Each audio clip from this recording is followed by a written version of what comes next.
প্রবাসীদের কান্না দেখার কেউ নেই বিমানবন্দরে। শাহজালাল আন্তর্জাতিক বিমানবন্দর থেকে নেমে টার্মিনালের ভেতরে ঢুকতেই হঠাৎ করেই কান্নার আহাজারি শব্দ পেলাম। টাঙ্গাইলের রফিকুল ৮ বছর পর সৌদিতে গিয়েছিল, কিন্তু পরদিনই তাকে বাংলাদেশে ফেরত পাঠিয়েছে সৌদি কর্তৃপক্ষ। কারণ হিসেবে বলেছে তার ভিসা নকল। ৭.৫ লাখ টাকা খরচ করেছে সৌদি আরব গিয়েছিল এবং তার পরদিনই সৌদি আরব থেকে তাকে বাংলাদেশে ফেরত আসতে হলো। একথা বলতে বলতে এর ভিতরে চোখ দিয়ে অজরে অশ্রু পড়ছিল, কিন্তু তার কান্না শোনার মতো কেউ নেই সেখানে। বারবার বলছিল, আমার এখন কি হবে, কোন মুখে আমি বাড়ি ফিরব, কিভাবে এত টাকা ঋণ শোধ করব।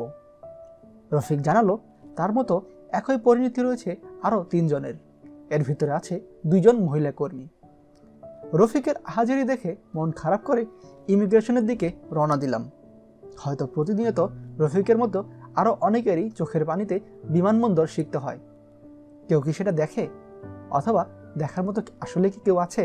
পুরো কথোপকথনটি বিমানবন্দরে কর্মরত এক ভাইয়ের স্ট্যাটাস থেকে নেওয়া। হ্যাঁ, আসলে কথা সত্য। আমাদের প্রবাসী ভাইয়েরা যারা প্রবাসে যান, এদের মধ্যে অনেকেই আছে যারা প্রবাসে পৌঁছানোর আগেই প্রতারিত হয়ে বিমানবন্দর থেকে ফেরত আসে, কিন্তু তাদের কষ্ট দেখার কেউ নেই। আমরা আশা করব বাংলাদেশ প্রশাসন এই সমস্ত দালাল যারা ধাপ্পাবাজ রয়েছে তাদের বিরুদ্ধে কঠোর অবস্থান নেবে, যাতে আর কোনো ভাইকে এভাবে ৭ লাখ টাকা কষ্ট করে জমা দিয়ে বাংলাদেশে ফেরত আসতে হয় না। ভিডিওটি ভালো লাগলে লাইক, কমেন্ট ও শেয়ার করতে ভুলবেন না।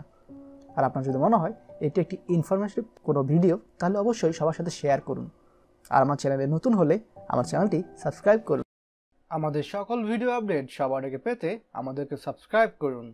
সাবস্ক্রাইব করতে সাবস্ক্রাইব আইকনে ক্লিক করুন এবং বেল আইকনটি চাপুন, যাতে আমাদের কোনো লেটেস্ট ভিডিও আপনি মিস না করুন।